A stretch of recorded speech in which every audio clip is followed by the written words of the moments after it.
Good morning! Now, gagawa tayo ng homemade mayonnaise. Ito po ang mga sangkap. Egg yolk, oil, lemon juice, pinch of sugar and salt. Then, ito pong egg yolk. Imimix po natin ng imimix. Kasi, dito po gagawa tayo ng manually. Nang walang steamer or anumang panghalo. Hahaluin lang po natin ng hahaluin hanggang ito ay maging foamy or maging melted. Kailangan lang po, kung wala tayong blender or kaya mixer, mix lang ng mix. So, kailangan ng too much patience sa paggawa po nito. Tiyagaan lang kumbaga. Ihalo natin until na maging foamy itong egg. Pag medyo malapot na po, then yun na po yung ating mayonnaise. For the meantime, ang mga ilalagyan po natin ng paunti-unti ito na salt and sugar. Huwag pong bigla. Then yung oil, pakunti-kunti rin ang paglagay para hindi magbuo ng gusto ang oil kapag hinahalo natin. So, pwede rin po yung buo, o pwede rin po yung whole eggs, pwede rin ang white eggs, or pwede rin po itong egg yolk. Depende po yan sa inyo kung saan kayo mas madadali. Pero dito, itong hinahalo natin, ito po ay egg yolk. Mas madali po itong manually. Push lang natin ang ipos ang hahalo para maging dry. Ito po yung ginagawa natin ngayon.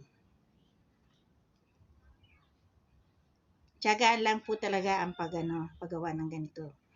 Kung depende po yung sa paglagay ninyo ng ingredients, kung ano po yung panlasa na nais nyo. And pwede rin pong gumawa kayo ng sarili nyong recipe. Pwede rin lahukan any kind of recipe that you want. Pwede po sa mayonnaise. Kayo na po ang bahalang gumawa ng nais nyong recipe. Pero ito po, homemade, simple, and easy. Ito lang po yung mga ingredients na ilalagay natin na pwedeng gawin natin sa ating mga tahanan for our family.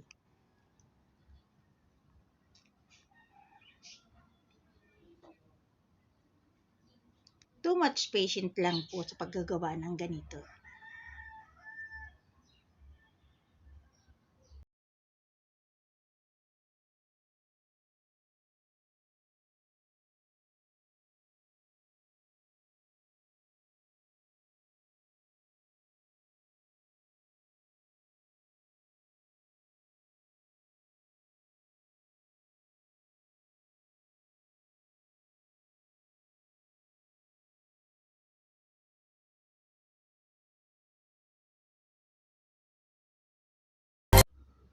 Kung wala po tayong mixer or blender sa bahay, yung mga homemade na ganito po ang gagawin natin, na haluin lang mabuti. Kung walang mixer at saka blender. Pero kung mayroon naman, ito po medyo malapot na. Malapit na tayong lumapot. Ito na po yung gagawa natin na medyo malapot na. Nag-iiba na po ang kulay niyan pag medyo nagiging foamy na.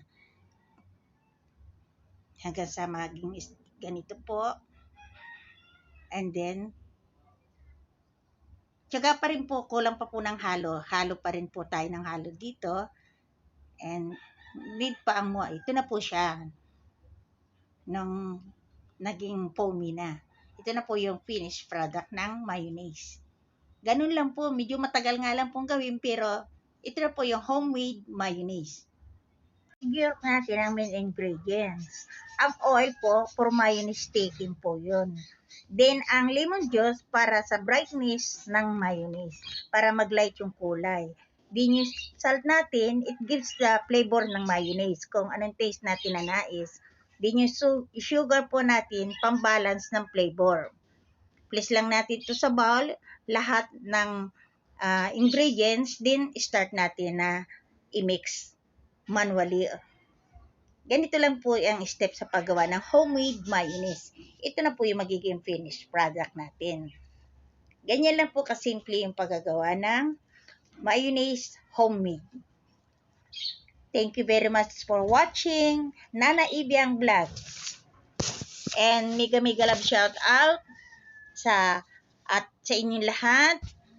Marindoki Gardening, Mami Koitu, Ashira PF, YouTube channel, Jeremiah Jonathan Pirangcolio YouTube channel, and mega love shout out po sa aking kababayan dyan, si Kasuki channel ng Marindoki. Mega love shout out sa lahat po ng nagwa-watch ng aking YouTube. Thank you, Nana Ibiang Vlog. Please don't forget to subscribe, like, and share.